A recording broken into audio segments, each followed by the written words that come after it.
The so-called passport is being offered only to those fully vaccinated or who have recovered from COVID-19. Either get the vaccine or avoid certain kinds of risky interactions with others. Only the passport holders will be allowed to eat inside restaurants, go to the gym and swimming pool, enter houses of worship, attend other various events, and fly into the country without quarantining. If someone decides not to get the vaccine, they are within their right to do so. But it's also true that they should be the ones who bear the cost of this poor decision. Those without a green pass can also have a negative PCR test a maximum of 72 hours before an event. Tourists must have a negative PCR test before boarding the plane to Israel, and when they land as well, have a serology test at Ben Gurion Airport to prove they've been vaccinated. Israel is working with other countries to find a method for recognizing each other's vaccines. Some feel the Green Pass program is government overreach and possibly illegal. The WHO and most of the governments in the world so far, certainly the United States, has not adopted this measure. Even if you want to vaccinate, one has to be careful in not forcing vaccination. Renowned immunologist Dr. Zvi Bentwich of Ben Gurion University is part of the Emergency Public Council for the coronavirus crisis. The group, comprised of doctors, scientists, and others, have filed a lawsuit with the Supreme Court, calling the Green Pass coercive and predatory. We are not against vaccination, but we are against the usage of a measure that would cause discrimination and enforcement of measures that would impinge on basically on human rights. Professor David Enoch at the Hebrew University in Jerusalem disagrees. When done properly, it does not violate human or civil rights. Giving at least a fairly successful vaccination effort, Green Passport policy is the way to do that. Having a policy, let's say in restaurants, that everybody will wear a mask and there would be some sort of distancing, but by saying that you cannot enter a place unless you have this passport, that's a different story. Many Israelis hope that once herd immunity is achieved, green passes and other restrictions will be unnecessary and life can just return to normal. Meanwhile, these passports will rule the day. Gordon? Well, I think they may rule the day for a long time if what I'm hearing from the vaccination folks, Pfizer came out and said we're going to need booster shots going forward. So what's your take on these green passports? Well, Gordon, I have mixed feelings.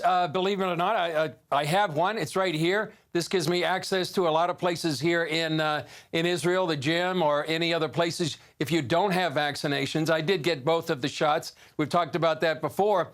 For example, I was asked the other day, I was out with Liz in German Colony here. We went to Aroma, which is sort of the Starbucks of Israel, and they asked me if I had a green pass to be able to sit inside. We were actually sitting outside, so that wasn't a problem.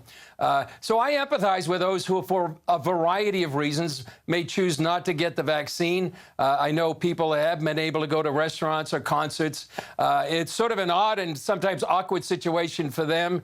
One person I know who hasn't been vaccinated, their neighbor said to them, have you been vaccinated? And she said, no. And she said, well, I can't believe you haven't done that. That's sort of the reaction some have. So there's sort of like a two-tiered social system here in Israel right now. And just let me add this, Gordon, for civil servants, if they're not vaccinated or if they aren't willing to take regular COVID tests, they can be fired or reassigned.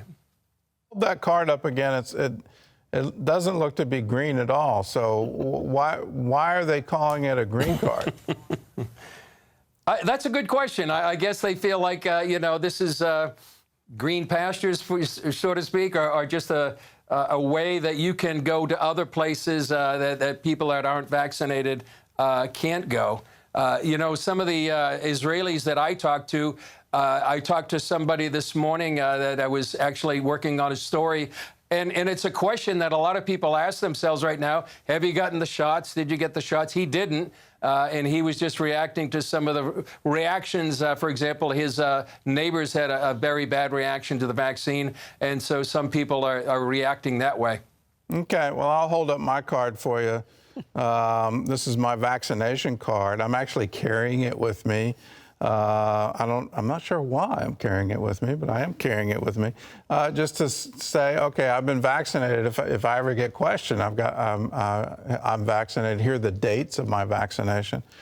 Do you think that this is going to take over the world, or are we going to be card carrying from now on?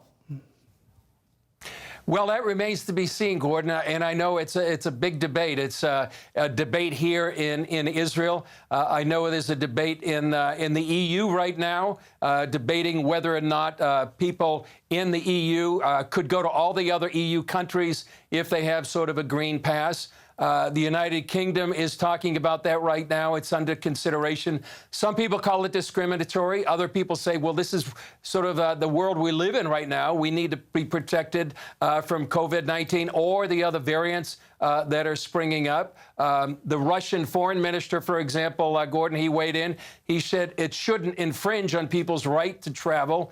And I'm sure, as you know, a lot of debate going on in the U.S. Florida Governor DeSantis, for example, says there's no vaccine passports or green passes, however you want to call it. So really, it's a debate between, public health and personal privacy. I think the debate's going to be on for a while, Gordon, and not sure if these green passes are going to be part of life in the future. Well, I agree. The debate's going to be on for a long time. My prediction is, for international travel, it will absolutely be required. You will have to prove either vaccination or recovery, and you will have to test negative, but you'll have to be card carrying. In addition to your passport, you're going to have one of these cards. Within countries, that's less likely. We're already seeing it in Israel, so clearly it can happen within a country, but within the United States, I'm not so sure we're going to see that. A whole lot of people would get upset. So, all right. Yeah. Well, Chris, thanks for your insights. You can always get the latest on this story and more. All you have to do is download the CBN News Channel app, and you can watch Jerusalem Dateline, weekly show where you can get updates on the latest news from Israel. Hello, I'm Gordon Robertson. Thanks for watching the video. Be sure to like, subscribe, and hit the notification bell for more encouraging videos like this one. Welcome to the 700 Club Interactive family, and God bless you.